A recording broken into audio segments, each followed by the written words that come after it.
Welcome back to day 3 of the Citizens Jury.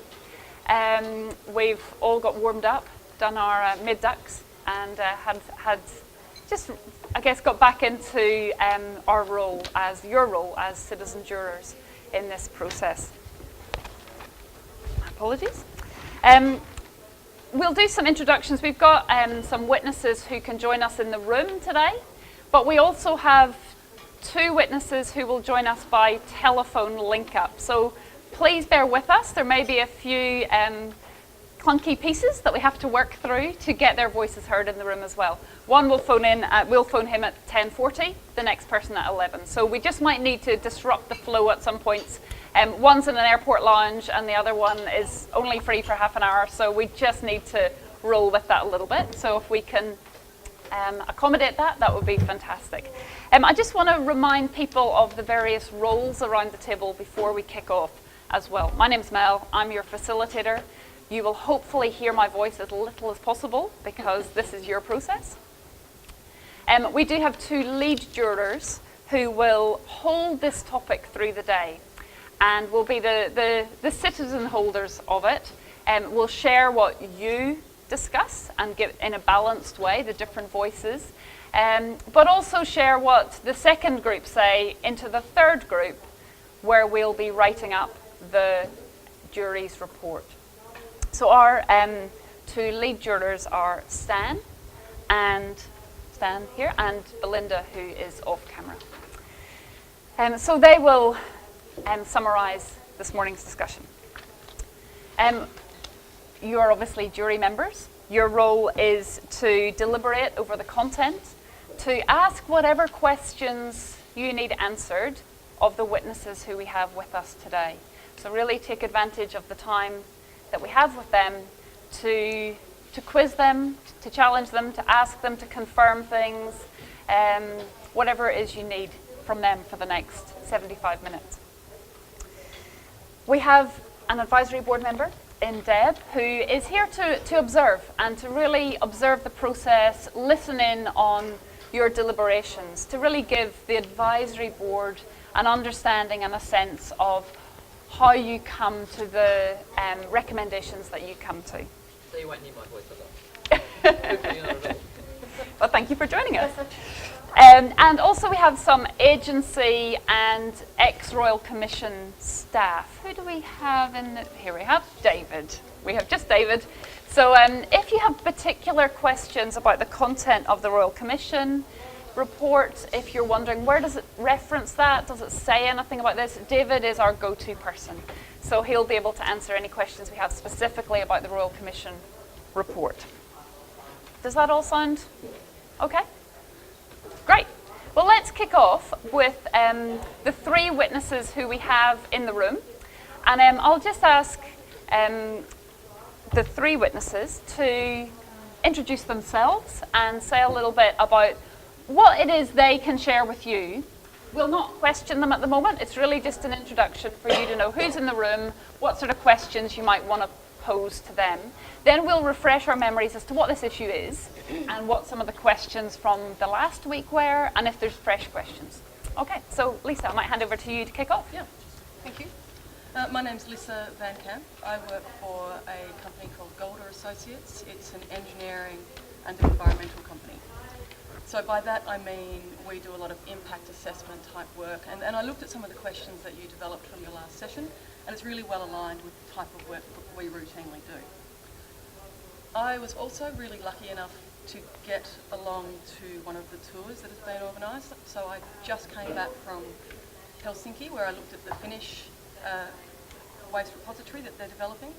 I got to go underground in France, 500 metres, to the geological testing laboratory that they've been doing.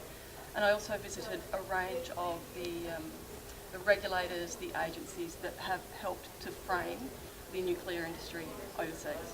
So I'll just keep it really brief and look forward to the questions that you ask. Thank you, Lisa. Hi, my name's Steve Hill. I'm the South Australian Chief Government Geologist, but I'm also the Director of the South Australian Geological Survey. The South Australian Geological Survey has been with us for over 130 years. And our role is really to be the custodian and also the provider and also promoter of geological, what we sometimes more broadly call geoscience, information about the state. And that's really important because I believe that everything starts with geology, and this is a great example.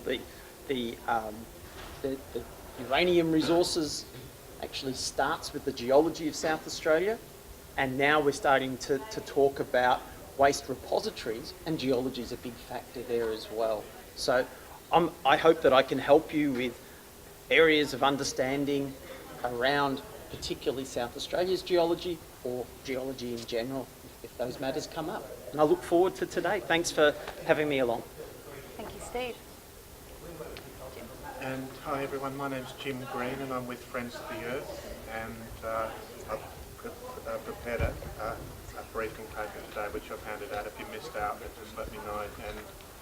And I guess there's a couple of sets of issues that I would hope to field questions on. One is the mismanagement of waste around the world, in particular at the world's one and only deep underground nuclear waste repository, which is the Waste Isolation Pilot Plant, or WIP, in the United States, which gets one token paragraph in the Royal Commission's report. And the second set of issues that I would be glad to field questions on would be the mismanagement of radioactive waste right here in South Australia, whether it's the clean-up of Maralinga under the Howard government 15 years ago, Radium Hill where there's a substandard nuclear waste dump, Marathon Resources where there was illegal low-level waste dumping which was not protected by the South Australian regulator, and failed attempts to impose nuclear waste dumps on Aboriginal communities. So those would be the two sets of questions that I could most usefully offer something on. Great. Thank you, Jim. Also, just to draw your attention to the written responses that we have on the table and in your hands. So we had a number of witnesses who couldn't join us but submitted their thoughts and reflections in response to the questions you were asking. So we have a written response from Alistair Brown, Technical Director with INS and Director of the World Nuclear Transport Institute. We have a written response from Dr. Sami Hotakangas, Product Manager with the Nuclear Expert Services, Fortnum Power and Heat. And a written response from Timo Aikas, who's a former Executive Vice President of Posiva, which is a nuclear power company. And I think that's the three written responses. Can I also just, as a point of clarity, I'm deaf in my left ear, so if I ignore anyone along this side, I apologise. I just haven't heard you. It means you've got permission to throw stuff at me. So let's refresh our memories as to what this topic is. The notes I have from the last session, the questions that seem to be being raised around safety and disaster management were about an overarching question: how do we manage risk throughout this entire process? How do we choose the right site, seismic, water, geological factors that help us know what is the right site for something like this? Are there terrorism risks? Are there health risks? The question of transport and transportation came up. Really just a question about how dangerous is this? How do we know how dangerous it is or not? What could go wrong? And what are the consequences if something does go wrong? Does that sound like a fair reflection of what you came up with in the last session? I've got some post-it notes and we can write up any additional questions or lines of inquiry that we want to explore today so we don't forget them. Is there anything else people want to add in? Jim, do you want to? I would just add social dimensions of risk assessment, because it tends to be framed as a technical issue, but there are also social dimensions to these problems. Okay. Is that something that the jury feels is an important question? Yep, I'm getting some. Is that covered by the consent question we've got in the other group? I'm not sure, but if we feel that it's an important issue. Do you feel that that's... I would say they're quite And separate. why is that? Because the social dimensions of risk assessment include such things as having scientific and nuclear illiterates managing a nuclear waste project, which is exactly what we had here in Australia from 1998 to 2004, to give one example. So there are direct risk dimensions and problems arising from deficient consideration of the social dimensions of these problems. So it's not just a question of consent, it's a question of increasing Is or that decreasing social risk. questions or regulatory questions? Social and regulatory. So regulatory and operational you could divide them into, I would say. Okay. And those are quite separate from the issue of consent. Okay, sure. Okay, so let's put it there, and if the jury, the citizen jury, feel that that's something they want to dig into, then we know that Jim and others will talk to that. Does that sound okay, Yep. Stan? Yeah. Yep. So I'll pop it there so you can see it. Anything else that the jury feel has maybe come up through your reflections and reading through the week, or the 2 weeks in between? Do we have that list on our handouts somewhere of this list? Shall we write, would you like to write them up? Would you? Sure. Let's see. So managing risk is the big overarching. Okay, I'm just going to stand up to do this. Choosing the right site. Yeah. I just think it would be helpful if people could refer to that list. Yeah, I think it'll probably be in that pack. But let me just put them out so that we can see them in large letters and keep a track of them. Yeah, I've got submissions.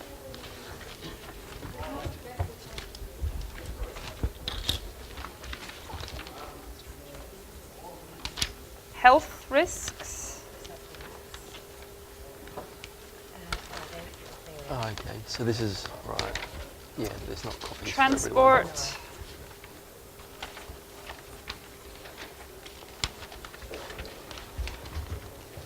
And Okay, well, and then one about what could go wrong and what are the consequences. Mel, was environment covered in any of those categories as a subcategory? Shall we draw it out as a more explicit topic?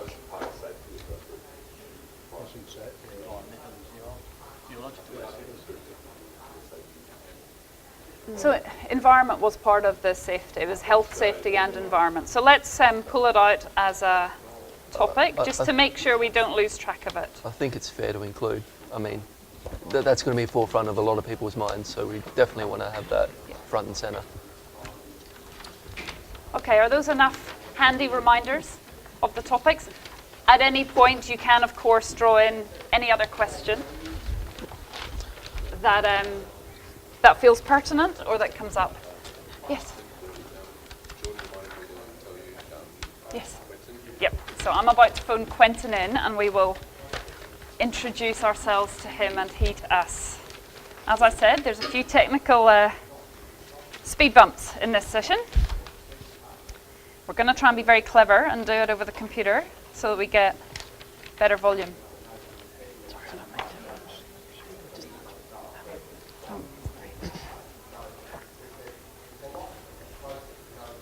Thank you.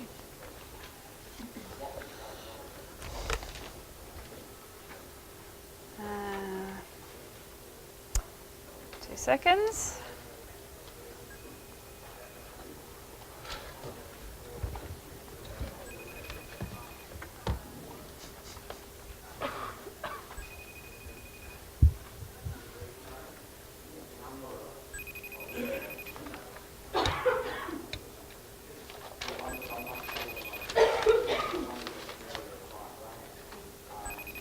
Quentin is in transit in an airport lounge, so he may have a delayed flight.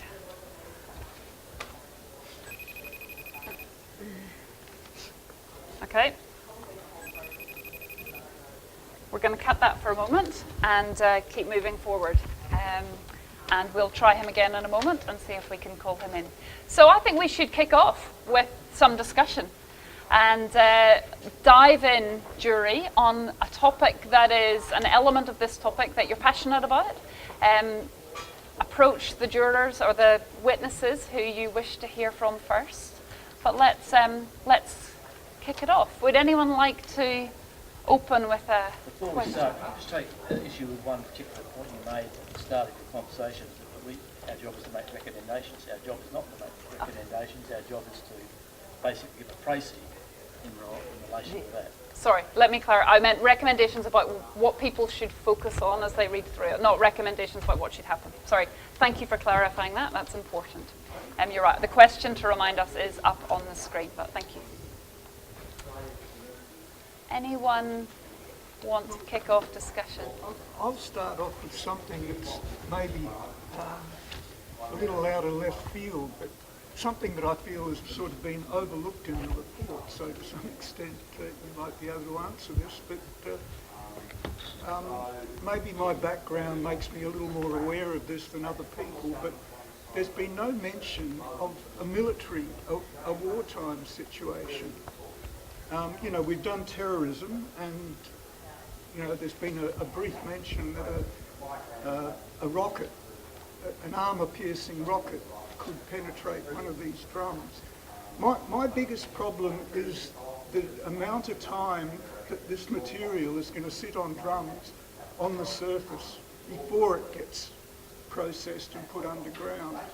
And I think that transport and surface storage period of time is when we're at most risk. Theoretically, it's going to sit there for something like 40 years after the 10 years in wet storage in the country of origin. And in that 40 years, there will be continued receipts of these drums. So it's not going to just be the first shipment of drums. This is going to accumulate into a huge number of drums on a pad, sitting somewhere exposed for quite a duration of time. Now, in any one 40-year period, well, within a 40-year period, we've had 2 world wars. You know, to completely discount war or a wartime situation, I think, is unreal. I've been in a situation where I've had 1,000-pound bombs being dropped a couple of kilometres away. Believe me, it sounded like thunder and it shook the earth like an earthquake. I just cannot believe that those drums would remain intact in a situation like that. And, you know, it may be a bit of an extreme possibility. We may see no threat at the moment, but who really knows? And having that vulnerability sitting on the surface for that length of time bothers me, and it's a scenario that was never mentioned in the report from what I could see. Shall we just cut quickly to David? Say, is there anything in the report that you could draw attention to? Yeah, to my knowledge, I don't know that was considered because it is quite, it was seen as an unlikely scenario. But I guess you draw comfort from the fact that we have a stable political environment at the moment, and you know, have to hope that these situations don't eventuate. But yeah, to my knowledge, it wasn't considered in the report. It's comforting at the moment, but I mean, this thing goes for 100 years. Okay. I think, Jim, you wanted to speak to that. Yeah, well, I think it raises the issue of the fundamental, arguably the greatest contradiction in the Royal Commission's report, which is that the plan is to import the waste first and then to establish a repository for final disposal of that waste. So you would have literally tens of thousands of tonnes of high-level nuclear waste sitting above ground on the assumption that they can build one of these deep underground repositories. But many countries have failed to build deep underground repositories. They've tried, but they've fallen at one or another hurdle. And that's a huge risk for South Australia. And if that does eventuate, we're stuck with tens of thousands of tonnes of high-level nuclear waste at an above-ground store with no repository for final disposal, no return to sender clause, and almost certainly no option to off-send it to a third country. So, I mean, it's a huge contradiction in the Royal Commission's report. So, I agree with that. The last meetings we had here, it was quoted they actually had a fire in Mexico, and that killed hundreds of people, and one of these dumps. No, that's not correct. Well, that's what somebody said. There was a fire in Mexico, New Mexico, at a waste pilot depot. Well, that was... And they're saying one of the folks that came on last fortnight ago said they've actually been able to fire high-powered things at these drums But I'm in the same opinion as this gentleman. It's metal rust. Concrete does not even like radiation. And I think we've got a plant somewhere where they're pouring the concrete in to kill the radiation, and it just it's not quite working. Maybe we can ask one of the just to speak to that. First of all, the canisters themselves are some stainless steel with fuel rods in them. Have you seen them have they been shown here? Yeah. So that provides some shielding in itself. That then goes into a copper overpack, and you're right, if there's oxygen and water, then you will have some erosion of that. But then the idea is that it goes in a bentonite clay. So you've got already 3 barriers for what's housed in ceramic, okay, because those fuel rods are ceramic. So that bentonite clay then provides a barrier for oxygen and water coming in and equally going out. Then it's backfilled, and then it's in a host rock that's 500 metres below ground. So you have a number of barriers. I'm not worried about underground. I'm worried about where we're going to sit it somewhere. Yeah. Waiting to go underground. Sure. We're going to have to put it somewhere where. Yeah. And So how safe is that? So concrete And doesn't. it's supposed to be cooling down. South Australia doesn't have very many cool months in the year. I think you're taking that as a literal. Not a heat situation. A literal No, situation. I know, Yeah. but that, I mean, we've got to build a port. We've got to build Well, a actually, facility. in reality, we don't have to build a port. Everywhere else in the world that's importing and exporting nuclear waste is using common user facilities. So what they do is they close it for a period of time while the ship comes in and the transfer occurs. But it's a common user port. I was travelling on trains in France on rails, on rail links that are also used by the nuclear fuel waste trains. I am going to interrupt briefly because Quentin is available, so I just want to make sure that we hear his voice because he's only got 10 minutes. So let me try this again and see. I'm going to try and magnify him too by putting him in a glass, which apparently will work.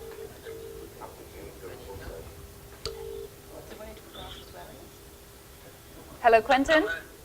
Yes, hi, how you going? Hi, it's Mel here with the Citizens Jury. Hello, Mel, how you going? Good, thank you. Apologies for the earlier connection. I'm going to try to magnify you a little bit. Sure. Okay. Could you just speak first and say hello, Quentin? Yes, hello everybody. My name's Quentin Flowers. Can anyone hear that? Switched on. That's not on. Hang on, 2 seconds. Okay. Can you hear me now? Is that better? Yep. Can you hear me now? I can hear you. Yes, Yep. we can hear you, roughly. We're doing some acrobats to get you heard. Quentin, could you tell us a little bit about yourself, and then the jury will come back with a few questions relevant to your area of expertise. Certainly. My name's Quentin Flowers. I currently work with Jacobs. Jacobs is a global engineering company. We were, as part of the Royal Commission, put into, with our partners MCU, develop a paper looking specifically at security and safety risks of transportation. My background is 26 years in the Australian Army, and the last 10 and a half years I've been working with Jacobs, doing a range of things, primarily security consulting, security risk management, critical infrastructure protection and related fields.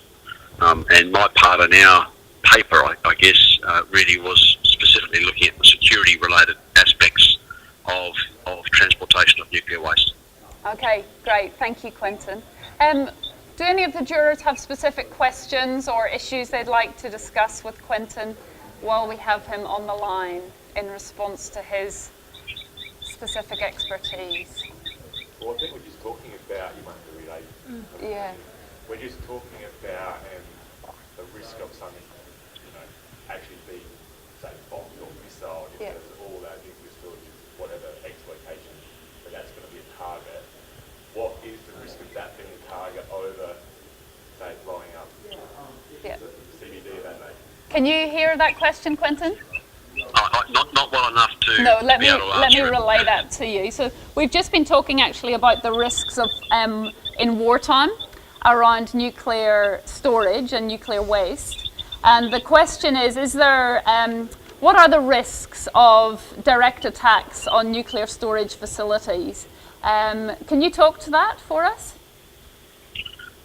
We didn't, yes, well, I can in a roundabout fashion. We didn't specifically look at that nature of risk. We were specifically in this commission looking at the risks around the transportation of nuclear waste. So we were looking specifically at the risks while the material was in between storage facilities. So we looked at, movement by ship, we looked at movement by road and rail.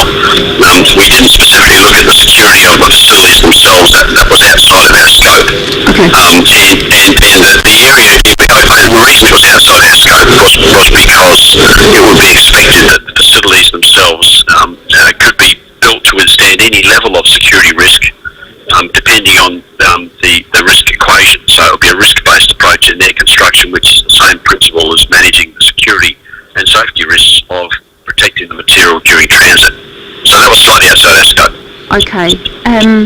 Members of the jury, do you wish to explore that further with Quentin, or the transport element in wartime? What are your... Does he feel that a nuclear storage facility would or wouldn't be a high-value target during a war? Do you have an opinion, Quentin, as to whether a nuclear facility would or wouldn't be a high-profile target during wartime? We appreciate that you weren't looking at that specifically, but do you have an opinion on that? Oh, look, it would be my personal opinion, not a professional opinion, but a personal opinion would be that in selecting targets, with a military background, I understand the process by which targets would be selected, but a sensible adversary selecting targets would be looking for the best bang for buck. They'd want to not waste time on targets that would not be likely to provide a really positive outcome. And it would be difficult for me to imagine that a nuclear waste facility would be anywhere near the top tier of targets in a conflict. There will be others that will be of much more significant benefit to an adversary, including national power, including power stations, including military headquarters, command and control nodes, political interfaces. I would think that it would be very surprising if nuclear waste was anywhere near the top tier, just from a personal opinion. Okay. We have another question from Belinda. Even if it's considered low risk in your personal opinion, what would the impact zone sort of radiating out from the above ground storage facility be? What sort of distances would that have quite a dire consequence for if it was a target and a bomb went off? Okay, so Belinda's curious to know if it was a target, albeit that you consider it to be low risk. If it was, what would be the impact of that? What would be the distance, the magnitude and distance and the zone that would impact? Oh, I'm sorry, I can't answer that question. That's well outside my scope. I wasn't involved in and haven't been involved in any of the discussion about the actual design of the facilities and exactly their level of resistance. That would be best directed to someone from the commission that was involved in the original paper. Yeah, and perhaps we can hold that question, and if other witnesses want to respond to that, we can do that when we bid farewell to Quentin. There was a passive question in there as well, which was what is it? And it's just sitting. What is the zone that's just sitting on the wall? Okay. Is that a question you would like to answer, Belinda? What is the zone that was the question she asked. Yeah, just... No. Yes. Just the... Yep. So if the above ground storage site, for example, was in Glenelg, how far along the coast in each direction, out to sea and also inland, would be impacted should an explosion go off? So my understanding is Quentin doesn't feel he can answer that question. So we can take that on notice to other witnesses. Any other specific questions before Quentin jumps on a plane? Can I just broaden that away from the specific topic then? If Quentin, his focus was on transport risks, what does he feel the greatest risks are? What were the significant points that he found? Could you hear that, Quentin? Yes, I did, and so I understand the question is, where do I feel the most significant risks are in the transport piece of this? Is that correct? Yes, that's correct. Yeah, so it's an open-ended question, really. So the most significant part of the whole piece, I think, is, at least at face value, is while the material is moving, while it's not in a secured, solid, purpose-designed facility, and therefore the transport piece of the equation, in theory, presents the highest level of safety and security risk.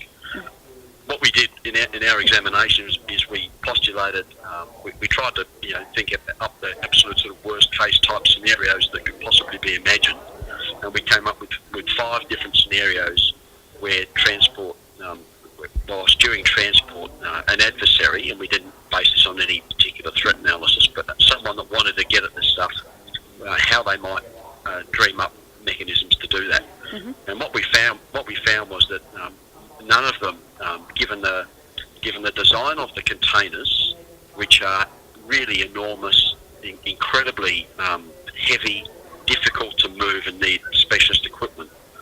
They're very difficult for someone, even if they captured a vessel or a train or a vehicle that's carrying this stuff. Very difficult for anyone without the specialist gear to actually do anything with them. So that dealt with a whole range of risks.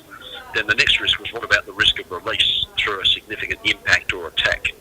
And it's quite probably surprisingly to me, when we went through it all, and you put in the normal layers of protection that would be expected to be in place in terms of escort and route security, and changing routes on a regular basis where feasible, and then the design of the containers themselves, there were no really outstanding or significant security risks during the transport piece either.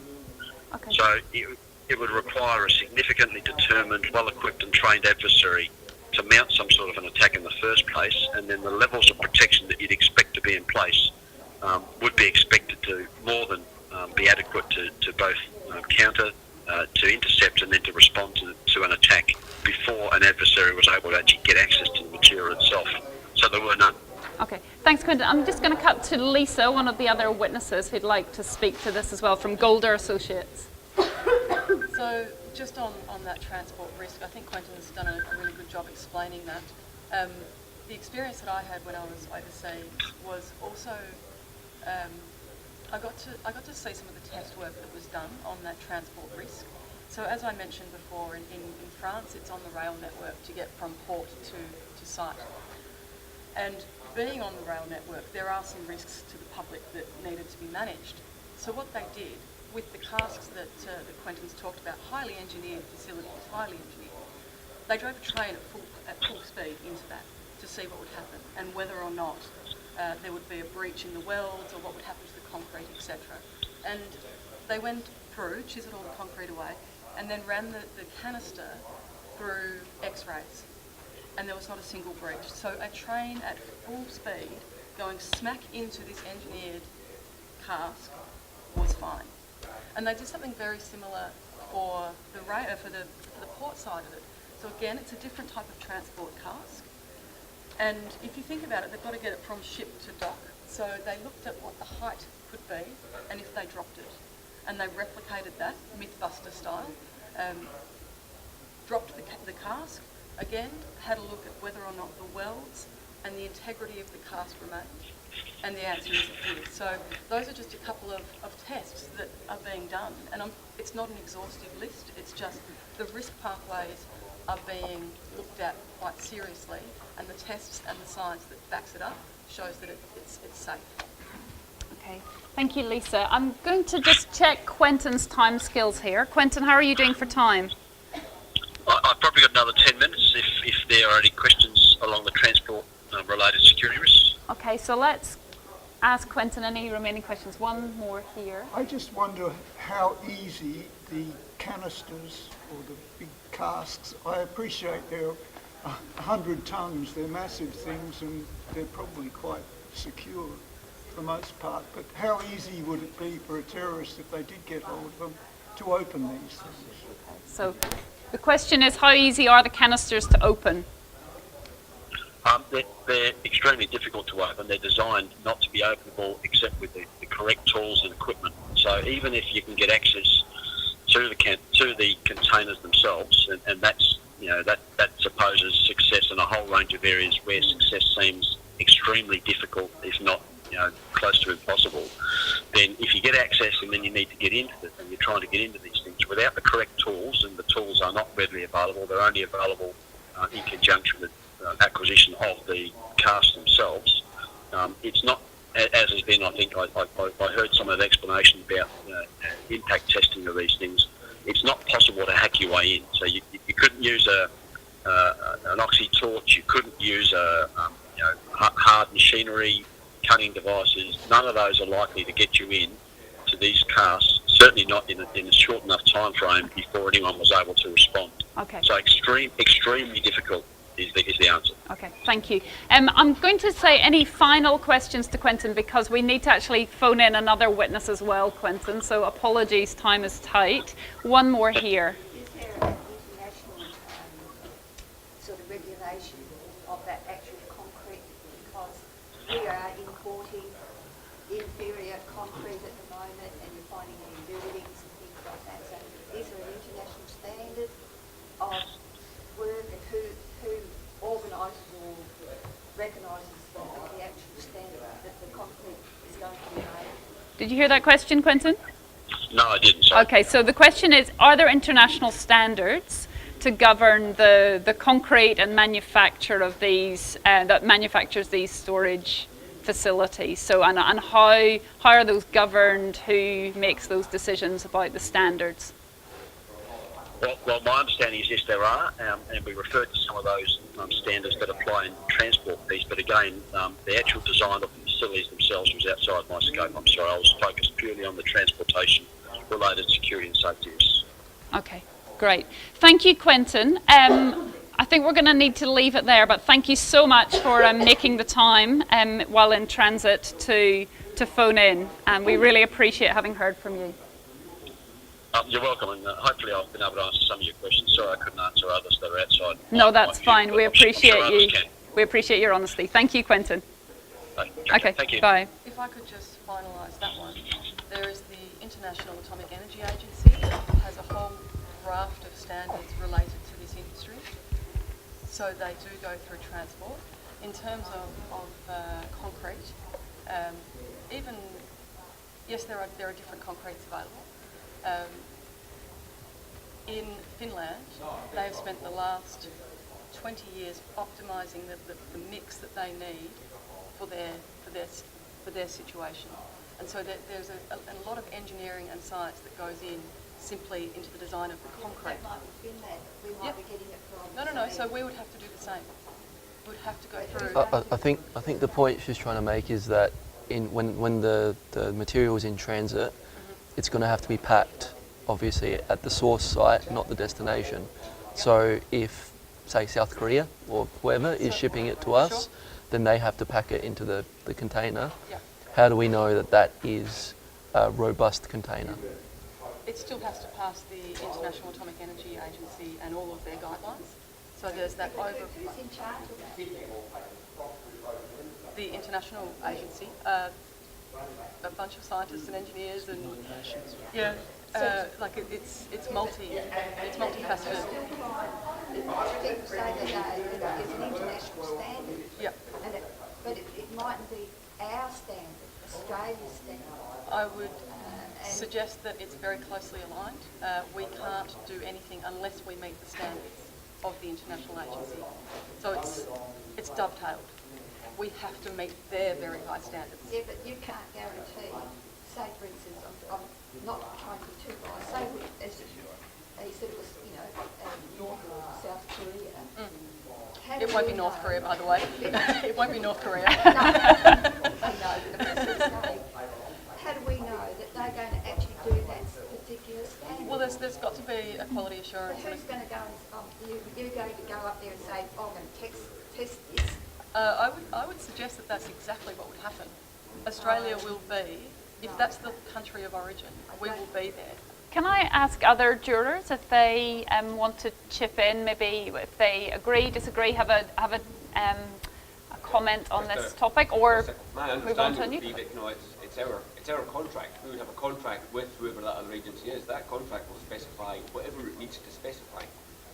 It's our choice to accept this, should that be the case, in which case we have an opportunity to find you must pack it to X standard that we are happy with before we would consider accepting this. I sort of agree with that. Probably more should the other way. Okay. Any other witnesses want to chip in? Jim? South Korea is a really interesting case study, I think, because just 4 or 5 years ago, roughly 100 people were arrested for a safety scandal that involved the falsification of safety data. Now, the IAEA is advisory. We don't have to meet the standards. And also, I get a bit nervous about the idea of international standards because I'm aware of examples of them being breached, including examples right here in Australia. And one example right here in South Australia was the shallow burial of long-lived waste at Maralinga during the clean-up just 15 years ago. It's a clear breach of international standards. It's a clear breach of Australian standards as set out in the NHMRC Code of Practice, but that's exactly what they did. So standards are no use if they're not being met. Okay, sure. I've got one for you, Lisa. You may answer.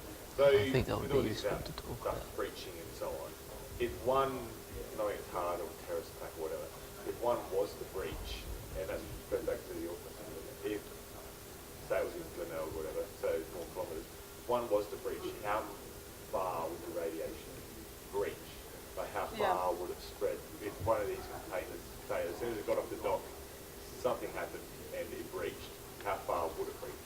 It would be really convenient if I could answer that, because I know those levels of details are wanted, but it's, you know, what's in there, how long has it been in there, is it just one container? There's so many unknowns that it's not actually helpful to give a distance when we don't know what we're dealing with. So how far does Chernobyl go from? that's a very different situation. I know it's completely separate, but that's the that's most the extreme end to say. There's also this been is how far it can go. But that's an explosion, isn't it? That's the sort of scenario I'm talking about in a war situation. That's what I mean, That's how an far, if it's explosion. 100 kilometres, then you can say, all right, 100 kilometres is the most. But most breaches would just be, you know, if it opened, even if a fuel rod came out, they could probably get specialists in, stick it back in, and I don't know, there might be a little bit of clean-up, but there may, but the idea that it's going to spread for a long distance, am I right, is probably... Can I put it in some context? So Chernobyl is a power station, right? Yeah. And so you don't have any decay that's happened. So the bit of, can you see this? Yeah, yeah. All right, so you've seen the decay curve. curve. Yeah. It was horse and cart technology, whereas everything else is basically a Mustang, and that's the only thing. You know, there's the horse on that, and that's what connects it. But it was horse and cart technology compared to a functioning vehicle. So that it shouldn't have happened. The disaster dealt in this space here, hot, very hot, not temperature, but in terms of No, its... I understand. Yep. I lived in a woman Okay, yep. So then, after it's gone through the 20 years, it's more in this space here. So you've taken out a lot of the toxicity and the heat straight away. So then, you can kind of see why I can't answer the question, because there's no definitive components that I can actually respond to. I'm going to cut here because I'm aware there's 2 Steves that we haven't heard from yet. Steve McIntosh is from Australian Nuclear Science, and he's expecting us to call him right now. So I'm going to call him in because it feels like there's a lot of questions about international standards and the actual technicalities about nuclear that he could maybe speak to. But then I'm really keen that we also bring in Steve's voice from a geological perspective on this topic too. So let's try this Steve first.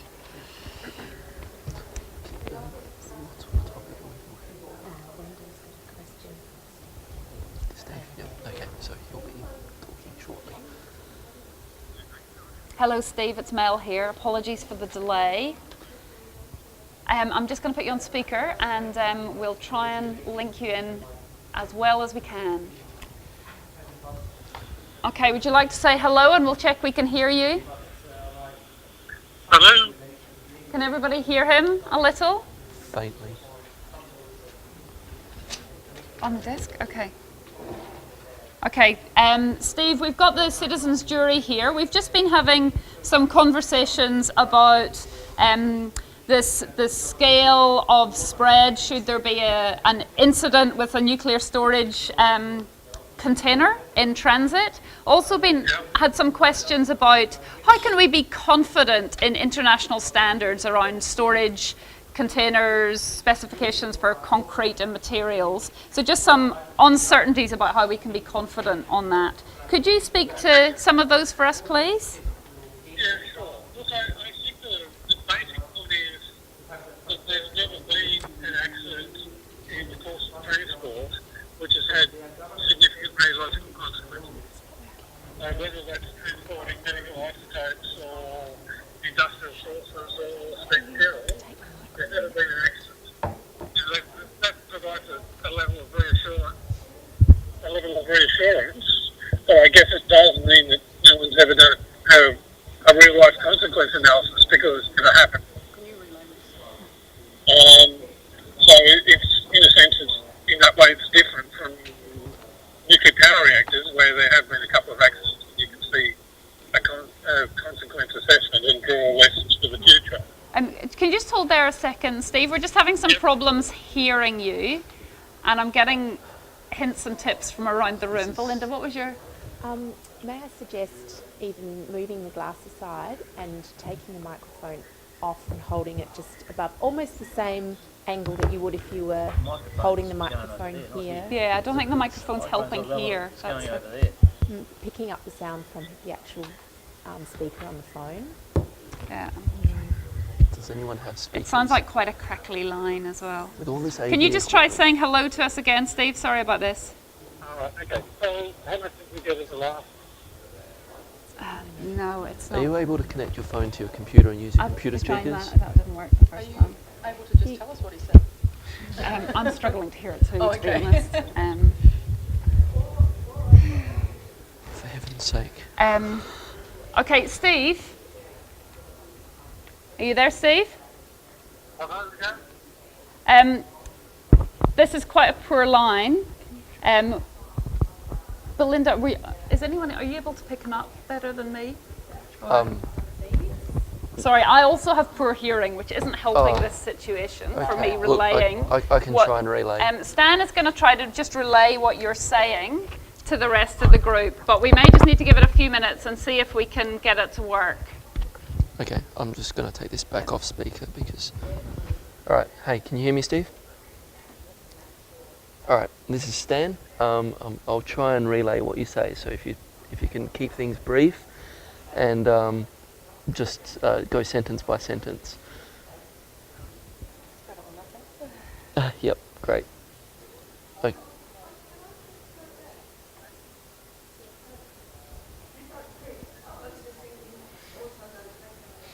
There's never been an accident with significant radioactive consequences in transport.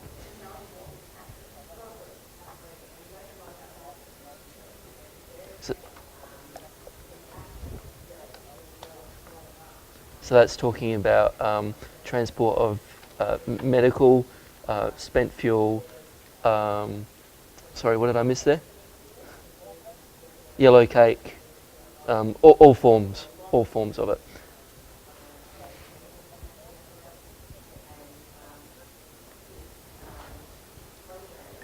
Sorry?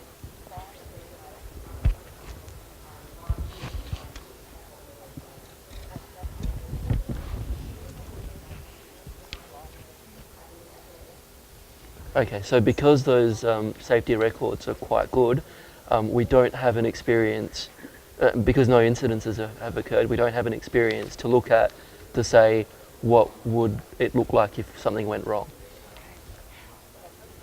Is there anything very particular we want to speak to Steve about? Because I think otherwise we should cut to the other witnesses to really make the most of this time. What was Steve's specialty again?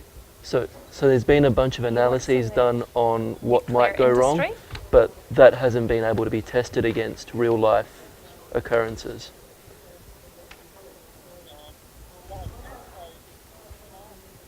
He's an expert on nuclear liability.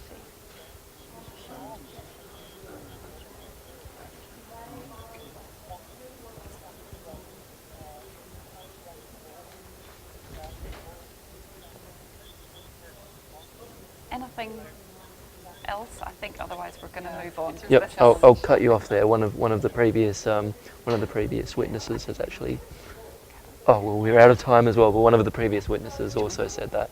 I'll just hand you back to Mel. Yeah. Mel. Yep. Steve, I'm sorry, but I think we're going to need to cut it there because the audio has been hard, and it's hard just to engage the group in this sort of third-hand way. So I really apologise that that's been such a brief encounter. Thank you for phoning in.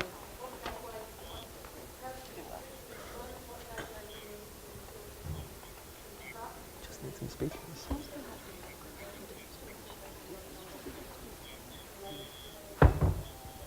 So actually, can you ask a question now? Because we've got a question over here. I'm just going to have to cut it there. Sorry, Steve. We will, but thank you for the information, and we can follow that up with you afterwards. Apologies. Okay, thanks. Bye. Hello, Steve. I'd like you to talk to us, if you would, about seismic stability of South Australia. Yeah, sure. Okay, so just to make sure everyone heard that, it was a good point about the seismic stability of South Australia. In general, South Australia, by world standards, has a stable geological environment, and that includes seismicity. We have a very good series of stations for recording earthquake activity, and from that we're getting an interesting picture that shows that although we're broadly stable and we broadly have low incidence and low intensity events, we do have areas that are more susceptible to seismic activity compared to other areas. And so that's been one of the really interesting challenges for us, is to start, particularly in a geological survey, is to start mapping out those areas. And we do that by the recording of the earthquakes, and then we can work out where they're located and then start to see the patterns emerge. And that's been previously done partly through the South Australian Geological Survey, but also our Commonwealth agency, Geoscience Australia, have a national network of stations for that, and quite a large team that is very sophisticated in that sort of monitoring. So the report talks about improving our geological data. That ties in exactly with what you're talking about there. Yeah, the report mentions that in the context of two things. Firstly, it mentions it in the context of exploration, so finding new resources towards mining. But the other way, and this is really important for the discussion we're having here, is really being able to properly document the geological context for a waste storage facility. Because as I say, geology is absolutely critical, be it the geological stability relating to seismicity, also just the inherent characteristics of the rocks, particularly their ability to be secure, and their inability to transmit material, particularly through fractures and groundwater. And then the hydrogeology context is important. So you look like you've got a question, so I'll stop. Do we have any clay areas that could be used? Definitely, we do. Yes, we have. And most of the clay areas are located in many cases, ancient sedimentary basins, particularly good for that, but also we have younger sedimentary basins that have a lot of clay. And how do they relate to the proximity of our basin, our artesian basin? Yep.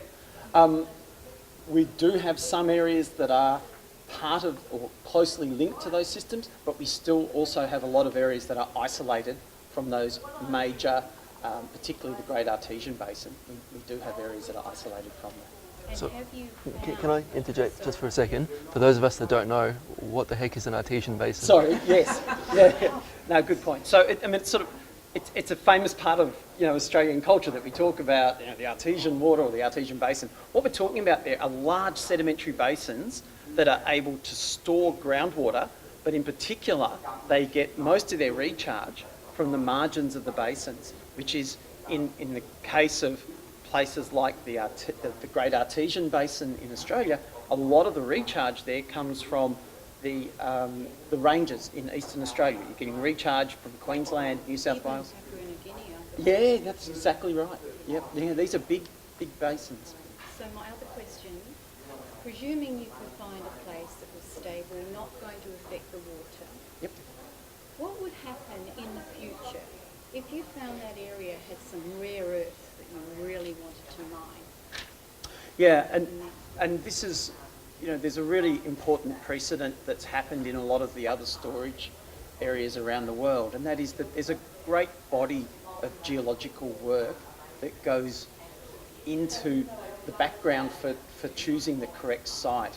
It's about those criteria for storage, but it's also basically trying to find an area that's going to be sterile, or as close to sterile as you can predict, for other resources. So you don't want to set up this facility and then find, in a few years' time, you then want to start mining in that area.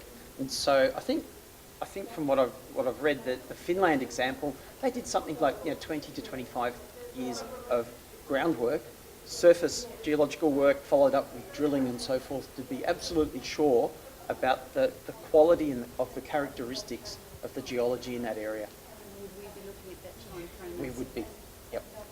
We have a great background. We're off to thank goodness we do store our geological data very well. We have a world-leading storage facility and accessible. It's all available free online through our South Australian Resource Information Geoserver, so you can look any of this up, including earthquakes and so forth.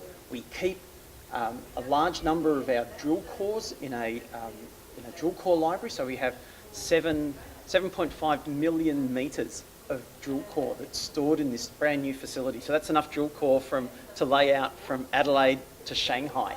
It's an enormous amount that we've got that we can work from, but we still have gaps, and particularly as you start to hone in on the detail that will be required here. This is a serious, we know this is a very serious decision and a very serious path forward. We need to get it right, as right as we can. Can I ask you roughly what part of South Australia you're looking at the moment? No, we're not looking at any particular area at all at the moment. We haven't been asked to do that.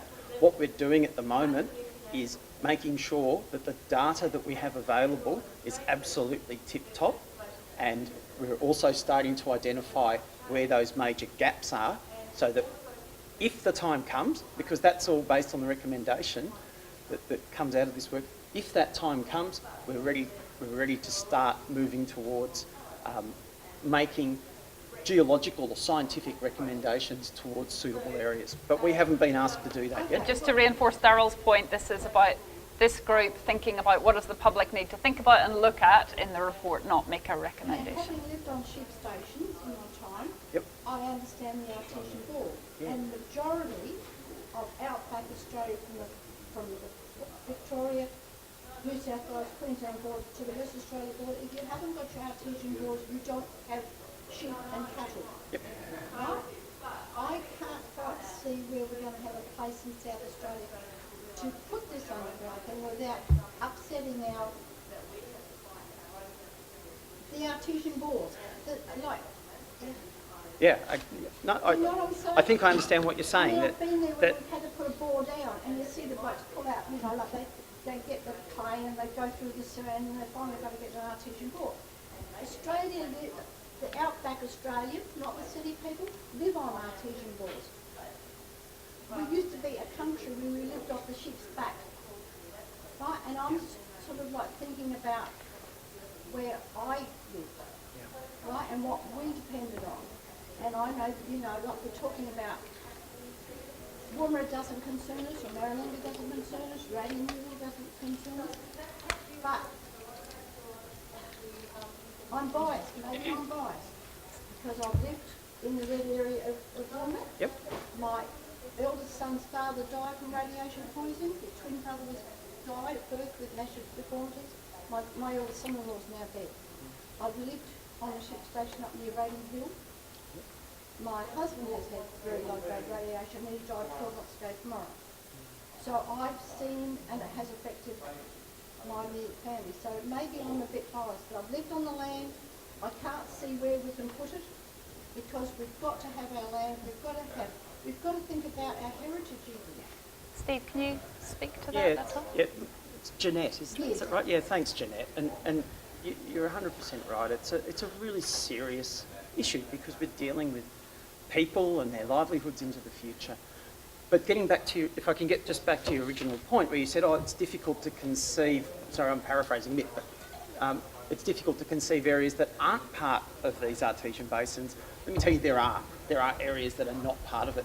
And I guess one way to think about that is that if artesian water was completely prevalent across the state and it was everywhere, it'd be very easy to find water. And I think you know that it's not that easy. We have big parts of the state where... This thing's going to be a big thing underground. That's a big area we're No, talking it's about. not. Well, hold on, The size of Adelaide Oval. Can we? That's what we were told last week. The size of Adelaide Oval. We're not taking a thing that's going to be square kilometres. We're talking an area of about maybe 1 square kilometre maximum. So, Yeah. So, Lisa, is that spot on? The storage is going to be for 100,000 years. Now, we can't sort of say how the Earth is going to be like in 100,000 years. So, how do we know, say for instance, we have a big earthquake or some sort of disaster that actually floods up through Central Australia like it did apparently years and years ago. Sure. We don't know that, and apparently Lake Eyre is below sea level. That's right. Yep. So therefore, if we do have something. So how do we deal with uncertainty, I guess? Yeah, and the how do uncertainty we- of the future? how do we Jim wants to really- come in too a bit. So Steve, you speak and then we'll pass Should it I over. answer this question and then, Yeah. or just say a little bit of a comment that might help you with that? One of the really, you're right, we don't have a crystal ball, we can't tell the future, I mean, and in so many things in life. But one thing that we can do is use the criteria of what's happened in the past and understanding what has driven that and how that works. And one of the things that we know from the geological history of South Australia is that large parts of our state are quite remarkable, particularly on a world scale, in their stability. And what shows that are that we still have very ancient rocks preserved in many areas, but also very important here is that we have landscape remnants that are many millions, in fact many hundreds of millions of years old, that are still expressed in the South Australian landscape. So you can walk across land surfaces that are hundreds of millions of years old in South Australia. And it's an incredible feeling. Dinosaurs would have walked across similar surfaces. Okay, let's draw Jim's voice in and then move to some other jurors for comment. I had a question actually for Steve, which is the timing of this. As I understand it, the Royal Commission thinks that you could do all this survey work and test drilling and licensing and construction and have all that done in the space of 27 years. That seems to me to be absurd, and I'm wondering what you think of that proposed time frame, Steve, and if you would care to give a more realistic time frame. David, did you want to, I just noticed you reacted to... You can answer and I can fill in any gaps. Okay, that's great. As I said, we're in a good position with our geological data and knowledge, and particularly using that to identify the unknowns. So we're not coming into this completely blind about not only our interpretations of geology, but the actual samples and the data that's needed. But because of the importance of this and because of the scale that we're looking at, fairly, it's going to be a site, not, a region. We will be needing further detailed work. And as I said, that would commence with detailed surface work, so mapping, taking samples, understanding the properties of the materials, the age of the materials, really important, and then following that up or working in hand with getting subsurface samples and drilling. We have areas of the state that are very intensely drilled, but we have big areas of the state where we have very few drill holes. At the moment, I'll give you an example, the Geological Survey, and I'm not saying that this is a site we're looking at it from a geological perspective, is understanding what's underneath the nullarbor plain. We only have a couple of drill holes that tell us about what's under that area. And Earthquakes not yes, so long ago. yep, they have, and we know little, or have known little, about what the deeper geology in that area is like, and that's what we're trying to address at the moment. And that's the sort of thing that's going to be important. Those scientific knowledge foundations on the geology. So let's just get, David, do you have a sense of what the time scale is, if that's correct, and maybe just a sense if that's It's accurate? actually on page 297 of the report. There's a short details about the timelines in terms of siting and building an underground rock lab. And I think it's important to consider that this is a concept for people to consider as sort of a learning experience for the state, but nobody's held to these timelines. These are just conceptual. They're based on experience, but if it took longer to develop these facilities, it's going to take longer. The Commission has found that you need to develop your safety case before you can start accepting waste, and so if that safety case took longer to develop than the 13 years that it stated, then you wouldn't accept waste. But David, that is the plan, to accept the waste while they're developing the repository. So that's why I raised that question. It's going to extend the time you've got tens of thousands of tonnes of high-level waste above ground at various locations.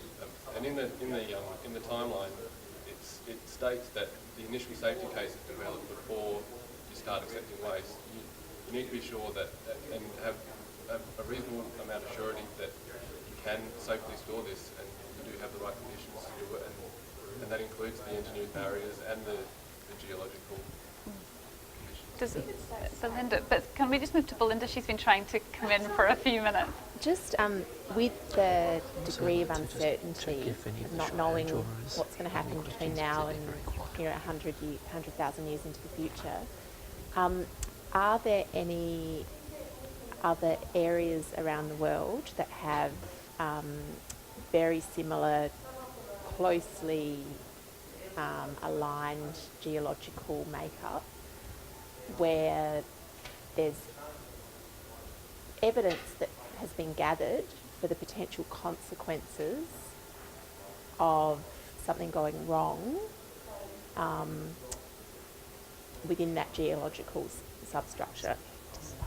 So if all of this is, are there examples that we can present to the community so that there's understanding of what the consequences are, the likelihood of something going wrong, even if it's a low likelihood, based on presumption, what those consequences are and how you'd measure that? That's a really good question. I think it's probably getting a little bit close to some of the overlap between my work and Lissa's, so I'll say a little bit, but I don't want to put you on the spot. No, that's okay. You give me some warning. That's great. Also, just to let you know, in the next few minutes, we have to start summarising our conversation. So short answers. So yes, we do have other parts of the world that have some similarities to our geology, although it's incredible how coherent the areas of stability are in South Australia. So we do have, as I worded it, a remarkable situation in the state.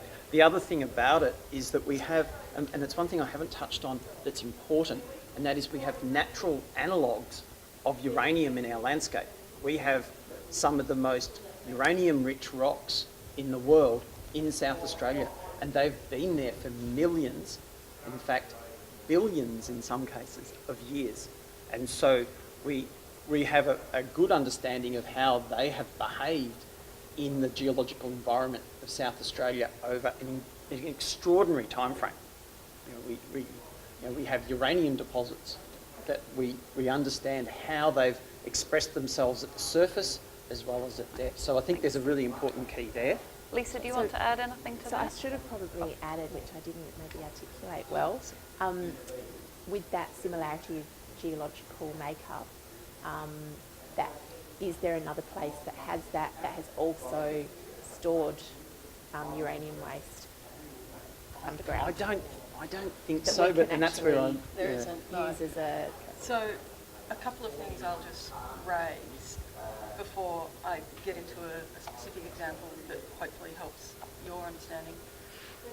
Finland started this process when I was 2 years old, right? It's not going to happen, and I'm now 40. I know I look great, but you know, I'm 40. So it's not going to happen in the next 20 years. It's just not feasible. They have gone through so much rigour to test it, have it assessed, test, assess, and at various points it can stop. So putting fear out there to say, well, we've signed a contract and then it's ours, it's not necessarily going to be all that helpful, because I think there are numerous checks and balances along the way. This is the start of the mature conversation, right? That's what we're all here for. Lisa, you've got 1 more minute, In and then terms we need of to wrap up. knowing what's happening from geology, in Finland again, they have predicted in their modelling for a glacial event, for another ice age, because they know it's coming, because we've got previous evidence that it has happened. Now, they've had to adjust their timing a little bit because climate change is pushing it out, but they still know that ice ages are coming again. And that's in there. And they've modelled and positioned their repository in that context. Jim's bursting to get in. But I'll stop there. it's really about consequences. Like how do we know what the consequences would be if people haven't done this before? Yes, I did raise that too. Okay, we do need to start wrapping this up. Remember, there's another group, so what I'm going to ask you now is, what have we resolved? What have we not resolved? What do you feel is answered? What's not answered? The next group will pick up these themes that you feel are unresolved. So don't feel we've got to wrap it up and know what we want people to consider in the report. But let's cut to that now. So what do you feel clearer about? Or what do you feel clear about now? And what do you feel is still not clear? Can we pull that out from the conversation? Can I just ask Daryl. one quick question, Steve? It was mentioned, what, in your opinion, what would be the best safe repository area? A hard rock situation or a clay situation? Yeah, there's also the salt situation too. Let's not forget that. So there's a range of options, and there's a whole lot of other variables besides just the substrate. Sorry, I'm not avoiding an answer. Can we take that question and add it into the next round? So let me ask that question to the next group. So the question is, what are the right conditions? Which is the most recommended situation? Okay. Rock. You want me to pick a favourite? Mel? Yeah, sure. Mel? Yes? On behalf of all the jurors here, does anyone have any questions that they'd like to be asked of Jim Green out of session? I feel like we maybe haven't heard. There are a few things that you identified at the beginning that we've run out of time and haven't had the opportunity for you to speak to. But are there any questions that we'd like to maybe put forward? Yep, and the next group can pick those questions up. Jeanette briefly mentioned the New Mexico WIP dump, but we didn't get time to discuss it, so perhaps we can do that in the next session, and also examples of the management and mismanagement of radioactive waste in South Australia. So there were my two sets of issues, and as you say, I'm happy with those. I haven't really Does that cover you? No, you've got more? Okay.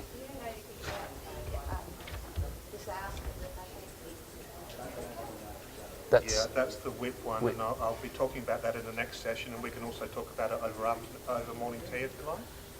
And it's also mentioned in the 4-page handout that I distributed earlier. Okay, anything else from this group to summarise the conversation that you think has helped to clarify things for you, or that is still unresolved? Well, I'm more clarified about the topography or the underography or whatever. I like underography. Wow, that's great. Yeah. There actually was a question I wanted to ask Lissa, but maybe I'd better put it down for the next one. And should I quickly ask it? No, if we can capture that for the next group, that would be great. Yes, nice try. Everyone wants one more question. So what is that question so we can all hear it? My question would be, given that it's going to be about the size of Adelaide Oval, and when the plant is all built, what area of a no-go zone or prohibited area will there be bearing in mind that all of that country out there is used by Aboriginal people, if not white people. So I'd just like to know the no-go zone of an area that's built. Is there a quick square kilometre each you can say? Look, certainly it's about risk and safety and security. And that's why I want to know how big an area it Okay, would be. we'll Given that take that to the it's next only session. the size of Adelaide Oval for the actual deposit. There would be a definite buffer. Buffer zone. What is that? But you've also brought in that's Aboriginal land, so we'll make sure that's captured. Depending on the Hard to conditions, specifics, wouldn't it? In Finland, they have, to be perfectly honest, they have a World Heritage, a UNESCO Heritage site within 15 k's. And we spoke to the mayor and said, were you ever concerned that this is so close? And he's like, well, what are you talking about? It's 15 k's away. So they exclude people that aren't working on site from about 2 or 3 kilometres from the gate. No, but it's also next to summer houses on islands, just across the way. No, they're highly educated.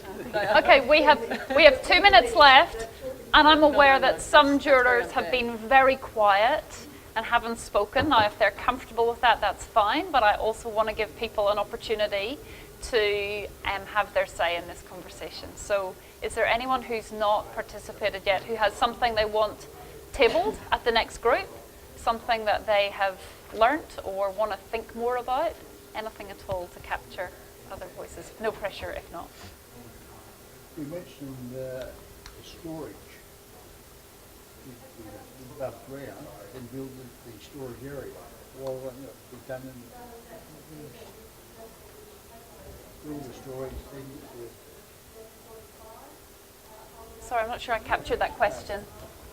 You mentioned the above ground storage, high level waste. Then you build your storage. So is there a period of above ground storage? Is that the question? Building storage. Okay, let's capture that for the next group because we are going to move on, but we'll explore that above ground. Okay. Gary, a suggestion here from David that in the economic session, that is maybe an economic question. So ask that question in the economic group as well, but we'll capture it here too. Thank you for your, Jim. Earlier on I wanted to weigh in on that discussion of worst case scenarios, Yep. so I could either do that now very briefly or we could flag it. Let's hold that for the next group, but we will touch on that.